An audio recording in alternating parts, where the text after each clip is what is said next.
Hello everyone, good morning, good afternoon, good evening, wherever you're watching from. Miss Lucy around the clock, Miss Washington Real Estate. Again, we're here to talk about accommodation. I have one of my sons, I call all of them my sons because yeah, they are technically young men and the same age as my children.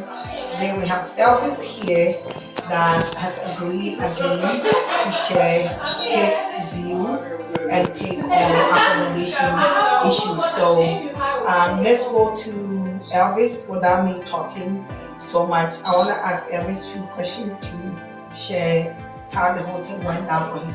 Elvis, good morning.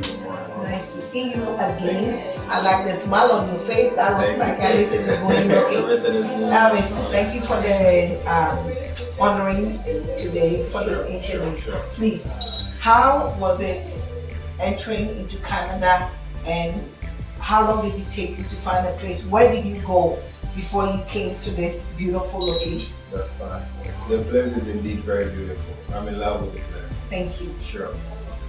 Starting with info, I would like to just chip in with how it started the Canada journey. Okay, along the year, we just decided to have a further my starting the year, beginning of the year, I decided to further my education in Canada. So I had to tender in some applications, try some schools, and then we had the LOA.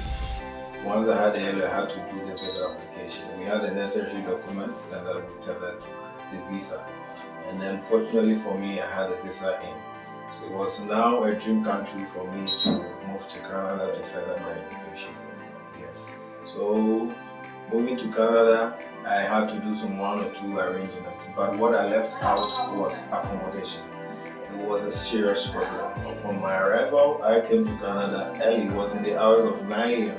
That is 9 a.m. I think on Sunday. So a couple of friends in Canada came around to pick me. I was very fortunate. Two guys came around to pick me up and they were all driving. Having the intention that at least I have two guys coming, so I have a feeble accommodation here.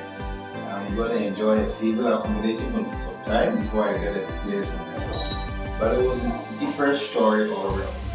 I had to struggle accommodation in and out because as at 9, it was 5 p.m. and then I still had not had anywhere to even sleep. Not to even think of keep my luggage. So the first option was to get a hotel at home. We had to get in a hotel, it was an issue. You go to some hotels, you're supposed to pay more than $250, some $300. Wow. So we finally arrived on a hotel that was supposed to pay around $180 with tax was $200. So I had to go in for that because relatively that was cheaper as compared to the other hotels. Relatively that hotel was very cheap. So 200 was 200 was no, because looking at the options. Right. You are going to about 5 places and then at least you are getting this 180 with tax making 200. Right. Yes, sure. So you have to go in. So hold on right there, it. please.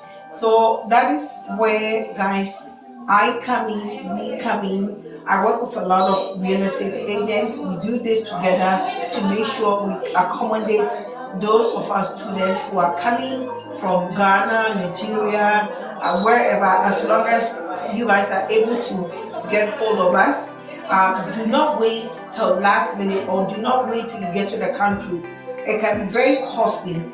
3 nights, $200 a day makes it $600, and that $600 is almost like a rent money for 1 month. So please, as our brothers are sharing the experiences and giving advice, this is the time to listen carefully and plan accordingly. Otherwise, once you get to the airport and you think, like you said, you're gonna go home, everything's gonna be fine, there's accommodation waiting for you. There isn't accommodation. It is not like that. And also, I said it, I'm gonna repeat it. Do bring enough accommodation. I'll let you bring enough money for accommodation. I'm gonna let you continue. So you did mention of bringing money for it. Is very true, guys. You'll have to make sure you get prepared. Make sure you have ample money that can cater for your accommodation for like 3-4 months. So doing, by the time that you exhausted your accommodation and you're ready on accommodation, you have some job that you can do so that it will you just roll over and pay. Because by then I was cash you.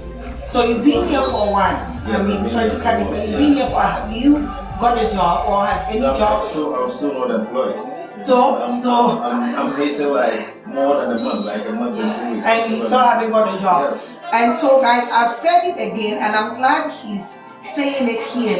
It is not guaranteed that you're going to get a job first month, first week, third week, second month.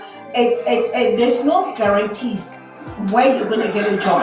So bringing enough money just helps you to organize yourself, keep looking around until you get employment. Otherwise, you're going to be stranded. It is not as easy as people think.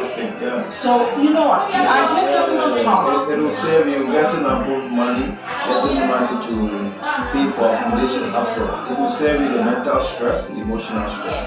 Just imagine being here, you're not working and an accommodation to going to be a problem. Here it's not like way back in Africa that you can decide to stay with a colleague for a week or two. No. They are paying bills, and then the number of people that stay in the house that comes with a bill. It quantifies the amount of money they're supposed to pay. If you have 5, and your bills are higher than 2 people through the bill in the house. Yeah, so you should know. Staying with someone, the bills is on the person, the feeding to is on the person. So you can't stress, you can't just your whole body on someone else. You have to fend for yourself. This, in as much as we are here to look for support from people, you also have to do diverse steps just to find the way so that you wouldn't burden the person that much.